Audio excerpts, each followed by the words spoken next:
చలో గాయ్స్, అందరికి నమస్తే. సో మీకైతే హార్వెస్టర్ గురించి మొత్తం ఎక్స్ప్లెయిన్ చేస్తాను చూడండి. సో చాలా మంది కొత్త కొత్త వాళ్ళు బండి కొంటారు కదా. సో పాత వాళ్ళని చూసి కొంటారు వాళ్ళు. వీళ్ళు ఇంత సంపాదిస్తారు పైసలు ఇది ఇది అని అనుకుంటారు. మాక్సిమం వాళ్ళు అనుకుంటారు అంతే. వాళ్ళు అంచనాతో కొంటారు బండి. 100 గంటలు నడిపించిన అరే భయ్ ₹1,00,000 డీజిల్ పోగా ఇక 2 లక్షలు వస్తున్నాయి కదా 3,000 రేట్ కాడికి అనుకుంటారు. సింపుల్ గా. కానీ దాని వెనుక ఉన్న కష్టం ఫలితం ఎంత ఉంది, ఏం చేస్తారు వాళ్ళు, అవన్నీ తెలియదు వాళ్ళ కొత్తలు కాబట్టి. కొత్త బండి కొనగానే 1 సంవత్సరం మంచిగా నడుస్తుంది బండి. దాని తర్వాత చుక్కలు కనిపిస్తాయి. నా కొడుకులకు చుక్కలు కనిపిస్తాయి, మాకే కనిపిస్తున్నాయి చుక్కలు. సరే కొన్నారు, తెలిసి తెలియగా కొన్నారు అనుకో.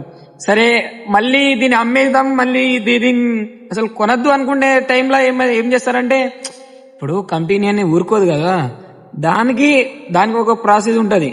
సో ఈ మార్కెట్ మళ్ళీ నడవది, వాళ్ళకి ఎక్స్ప్లెయిన్ అర్థం అయిపోయింది టోటలీ. అందుకు నడవదు కాబట్టి వాళ్ళు ఒకటే ఆలోచిస్తారు. దీనికన్నా కొత్త ఇంకో అప్డేట్ ఇస్తారు వాళ్ళు. ఇవ్వాలి వాళ్ళు.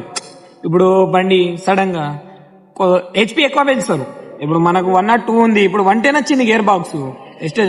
ఇప్పుడు ఈ సంవత్సరంలోనే సంవత్సరానికి చేంజ్ చేస్తుండే. ఎందుకంటే అది దాని గురించి తెలుసు మనకు, ఏది మంచిది కాదు, ఇది ఎక్కువ నడుస్తలేదు. ఇప్పుడు దానికన్నా స్ట్రాంగ్ ఇచ్చింది అనుకో, అది మంచి నడుస్తుంది. అరే స్ట్రాంగ్ ఉంది కాబట్టి మనం దీన్ని కొనాలి, ఎట్టి పరిస్థితిలో దీన్ని కొనాలని అనుకుంటాం, మనం కొంటాం దాన్ని. అది కూడా మళ్ళీ మొట్టసీకి అట్లానే అవుతుంది. అది మొత్తం మళ్ళీ కూడా అదే గోల్ ఉంటది. కానీ కొత్త వాళ్ళు వచ్చేటప్పుడు కొద్దిగా ఆలోచించండి.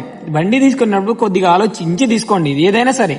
ఇప్పుడు మనం పైసలు పెట్టి కొంటున్నాం, ఆ రూపాయి కూడా రావు మనకు తెలుసా. నా విషయం చెప్తా. నేను మా ఉన్న నగలు 10 లక్షలు మొత్తం అప్పేతోని. నేను డ్రైవర్ గా పనిచేసిన స్టార్టింగ్ లా. డ్రైవర్ చేసి మొత్తం 10 లక్షలు అప్పు తెచ్చిన.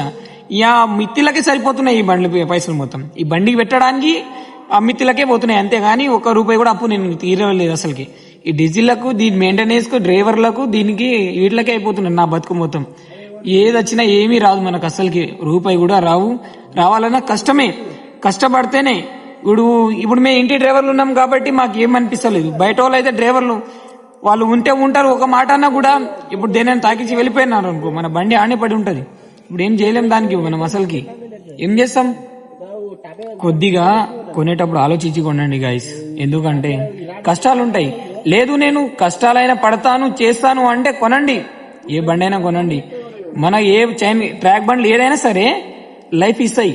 ఏ సంవత్సరం 2 సంవత్సరాలు అంతే, దానికన్నా ఎక్కువ లైఫ్ ఇయ్యది. ఈ లైఫ్ అంటే దాని రిపేర్ వస్తుంది. అవి మేము తట్టుకొని మేము చేసుకుంటామంటే కొనవచ్చు. మేమే కొనాలి, మేము కొన్న వాళ్ళమే ఎదగాలని అంటలేను నేను, అనుభవంతో చెప్తున్నా నేను. ఎక్కువ కష్టాలు ఉంటాయి, కష్టాలను దాటుకొని మేము ఎక్కుతామంటే తీసుకోండి, ఏం కాదు. కానీ మీరు చాలా ఆలోచించి అయితే కొనాల్సింది ఈ మాట. ఆడుకుంటున్నా, పక్కింటి వాడు కొంటుండు, వాడు రూపాయి లేని వాడు, గతి లేని వాడు కొంటున్నా, అదే పైసలు ఉన్న వాళ్ళు నేను ఎందుకు కొంటలేను అనుకుంటే అవన్నీ కాదు కదా. ఒకరిని పోలిసి ఒకటి కొంటున్నాం మేము బండి. నేను కూడా అట్లానే కొన్నా.